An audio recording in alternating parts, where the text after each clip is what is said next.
तो आज से समझ लो कि हम आप और यहाँ जितने भी लोग विराजमान हैं ये बहुत पुण्य कर्म करने वाले लोग हैं। तो यानी एक दूसरे को परमात्मा का स्वरूप समझ के एक दूसरे का सम्मान करना है। कहने का तात्पर्य जब सब महाराज सत्कर्मी यहाँ विराजमान हैं तो अब किसमें दोष देखें। पूर्व जन्मों में उन्होंने इतना अच्छा कर्म किया है, अब इस जन्म में महाराज गड़बड़ कर रहे होंगे तो उनका काम जाने वो जाने, लेकिन हमें पूर्व जन्मों के कारण पूर्व कर्मों के फल के कारण उनको कैसे देखना है, जैसे लोग देवता को देखते हैं। माताओं को देवी का स्वरूप समझो और पिताओं को देवता के स्वरूप समझो।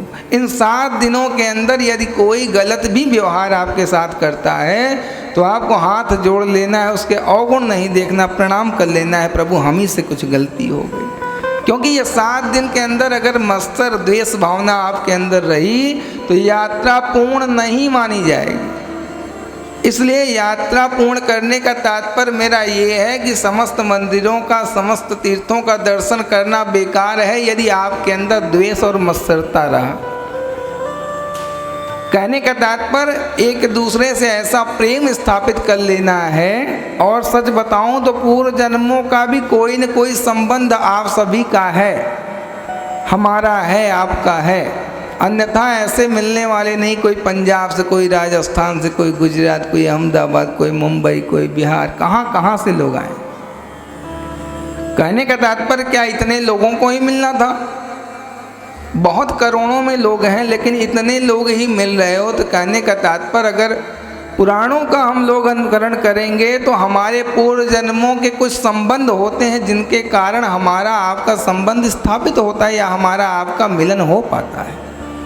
तो कहने का तात्पर्य हम आप पूर्व में भी कोई रिश्ते में बंधे थे तो इस बात का भी ध्यान करते हुए एक दूसरे के अवगुणों को नहीं देखना है। कहने का तात्पर्य मेरा आप समझ लें, नहीं तो यात्रा में जो भी आपका धन खर्च हो रहा है, समय खर्च हो रहा है, वो सब और सब केवल महाराज व्यर्थ ही जाने वाला है। मेरी बातों को अन्यथा में न लें, इस विषय पे विशेष ध्यान देने की आवश्यकता है। और समस्त लोगों से यही निवेदन है, केवल और केवल प्रेम। अगला कितनी भी गलती करे आप हाथ जोड़ लोगे तो कितने देर बोलेगा।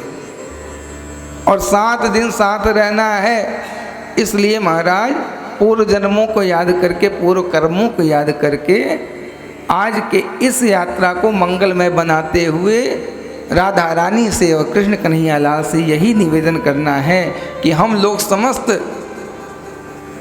लोग एकत्रित होकर इस पावन ब्रज 84 कोस की यात्रा में सम्मिलित हो रहे हैं। समस्त लोगों की यात्रा को सफल करने का कार्य केवल और केवल राधा रानी और कन्हैया पर निर्भर कर देते हैं।